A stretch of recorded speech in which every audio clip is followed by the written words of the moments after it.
Barat kechisi tunash va bu kunda qabristonlikda Qur'on o'qish. Savol. Assalomu alaykum. Yurtimizda barat kechisi tunaydigan va bu kunda uyda yog' puritib, meyitlarning ruhiga atab qo'ymoq silib, qabristonga berib, biror qorinni tepib, Qur'on tilovat qildirib, qo'ymoqlarni qoringa beradigan ishlar kichkimizdan ta hozirgacha davomlashib kelyotidi. Bu kechida ko'pincha kishilar tunaydi. Ham yiroqdagilarmi kelib tuproq beshini cho'qim yo'qlaydi. Mazar bozorga aylanadi. Ba'zilar qorin topolmay o'jratib turdi. Şoňa sildan barat kechsa qandaq kecha? Bu kunda cho'qim qabristonni yo'qlash kerakmi? Xas mushu kunda tunashchu. Qabr beshiga berib o'liklarga Qur'on o'qib berishning hukmi nima deganlarni bilmoqchi.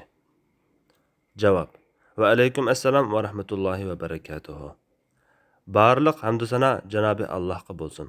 Shundaqla payg'ambarimizga, oila tavobatlarga va uningga toki qiyomatgacha ergashganlarga durud salomlar bo'lsin. Ulug' Ramazon oyining oldida keladigan barat Sha'ban oyining o'rtasidagi kecha barat kechasi deb ataladi. Bu kechaning fazilati haqida bir qancha hadis rivoyat qilingan bo'lib, bu hadislarga hadis sunnatlarining qarshi o'xshash bo'lmagan. Buning ba'zisini Ibn Hibban, Munziri va Albani qatorliq olimlar sahih yoki hasan deb qaragan bo'lsa-mu, Buxoriy, Dariqutni, Uqayli, Ibn Javzi, Abu Bakr ibn Arabiy qatorliq ko'pchilik muhaqqiq hadis sunnatlarining inchiki tekshirib aniqlashi natijasida bu kechaning fazilati haqida rivoyat qilingan hadislar sahih emas. Imom Ibn Rajab mundoq degan: Sha'ban oyining o'rtasidagi kechaning fazilati haqida bir necha hadislar bor bo'lib, bularga o'xshamagan yakunlar chiqarilgan. Ko'pchilik ularni ojiz deb qarasa, Ibn Hibban ba'zisini sahih deb qaragan. Imom Ibn Rajab yana mundoq degan: Sha'ban oyining o'rtasidagi kechani Shamdagi Xolid ibn Ma'dan, Makhul, Luqman ibn Amir qatorliq tabiinlar ulug' bilib, uningda ibodat qiladi. Bu kechani ulug'lashni va fazilatlik deb qarashni boshqalar ashulardan o'rgangan. Aytishlarga qaraganda ularga bu haqda Yahudi nasoralardan kelgan rivoyatlar yetgan ekan. Shunda qilib Shamliq ashu tabiinlardan bundoq qilish pur ketgandan keyin boshqa joydagilardan ba'zilar bo'libmi Basrdagi ba'zi obid kishilar buni qabul qilib u kechani ulug'lashgan. Hijozliq Ata ibn Abi Mulayka va Madina fuqaholari qatorliq olimlar buni qabul qilmay ayblagan. Imom Malikning qarshimi shundoq. Bularning hammasi uni bid'at deb qaragan. Shamliq atoqli mujtahid Imom Avzaiymi bu kechani ulug'lashni qabul qilmagan.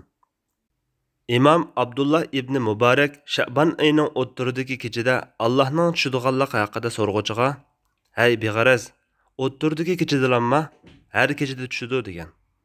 Qandaqla bo'lmasin, Sha'ban oyining o'rtasidagi kechaning fazilati haqida kelgan hadisni sahih deb faraz qilgan taqdirdami, bu fazilatni bizga xabar qilgan zot Rasululloh sallallohu alayhi vasallam bo'lib, bu zot u kechalarda boshqa kechalardan alohida biror ibodat qilmagan. Agar bu shariatda yo'lga qo'yilgan ish bo'lsa, Rasululloh sallallohu alayhi vasallam uni old bilan o'zi qilib bergan bo'ladi. Yoki mundoq desakmi bo'ladi. Rasululloh sallallohu alayhi vasallam ashu kechida qalbingni shirik bilan musulmonga adovat saqlashdan tozalagan holatda uxlashingni yo'lga qo'ygan. Sha'ban oyining o'rtasidagi kechada ma'lum rakat namoz o'qish yoki tunashdak ma'lum bir xil ibodat qilishning fazilati haqida bir qancha hadislar kelgan bo'lsa-mu, bu hadislarning hech biri sahih emas. Aksicha, bularning hammasi yolg'on, to'qilma, botil hadislardir. Muhaqqiq hadis sunnatlar shundoq baholagan.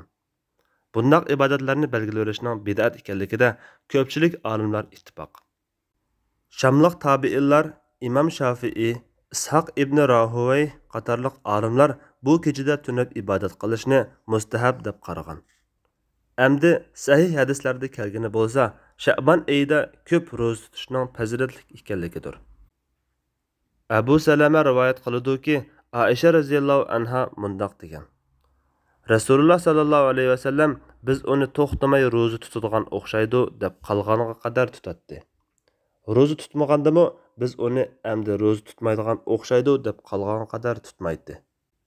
Men Rasulullohning Ramazondan boshqa oylarda bir oy to'liq ro'za tutganligini ko'rmadim. Shundaqla Rasulullahning boshqa oylarda Sha'ban oyida ro'za tutganda ko'p ro'za tutganligini ko'rmadim.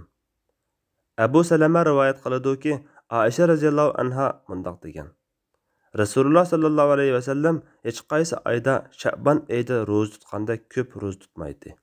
U Sha'ban oyida butunlay degudek ro'za tutib chiqadi.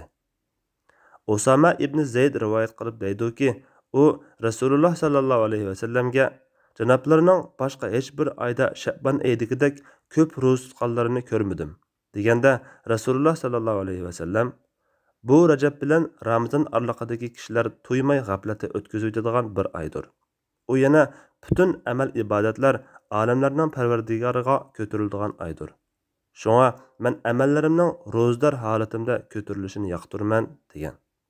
Demak, Rasululloh sallallohu alayhi vasallam bu kechini yoki u kechining kunduzini biror ibodat qilib alohida qilmagan. Sahoba kiramlardanmi unda qilganligi rivoyat qilinmagan. Bu kechida alohida tunab ibodat qilish sahoba kiramlarning zamonidan keyin paydo bo'lgan. Imom Navaviy mundaq deydi: Rag'oib namozi deb atalgan Rajab oyining dastlabki juma kechasida o'qiladigan 12 rakat namoz, Sha'ban oyining o'rtasidagi kechada o'qiladigan 100 rakat namoz, bu ikki turlik namoz bid'at, munkar namozlardir. Bu ikki namozni Qutul Qulub yoki Ihya Ulumuddin da zikr qilinganligiga yoki bu vaqtda kelgan hadisga qo'l bo'lmaslik lozim. Chunki ularning hammasi batildir.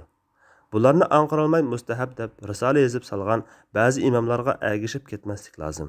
Chunki ular buningda aniq xatolashgan. Buningga asosan bu kechada tunash, namoz o'qish qatorliq ishlar bu kechaga xos ibodat emas, balki boshqa har qanday kechadagidek qaysi kechada qilsa bo'ladigan ibodatlar. Undaq bo'lgan ekan, bu kechaga alohida xoslashtirib olmay, boshqa oylardagi kechalardek tahajjud o'qisa, har oyning o'rtasidagi kechasi oydan bo'ladigan 3 kunda ro'za tutish fazilatli bo'lg'achqa, Sha'ban oyining 15-kuni ro'za tutsa yoki odatda hamma oylarda ro'za tutgandek dushanba yoki payshanba kuniga to'g'ri kelganligi uchun ro'za tutsa bo'ladi. Sha'ban oyining o'rtasidagi kechada yoki u kechining kunduzida qabristonga berish, Qur'on o'qish yoki yog' puritish qatorliq ishlarmi dinimizda alohida ko'rsatilmagan. Janobi Alloh hammamizni Rasululloh Muhammad sallallohu alayhi vasallamga ergishishga muyassar qilsin. Vallohu a'lam. Fatvoda doktor Abdul Aziz rahmatulloh 2011-yili 6-oyning 12-kuni. 32 nomerlik fatvo, 2-tom.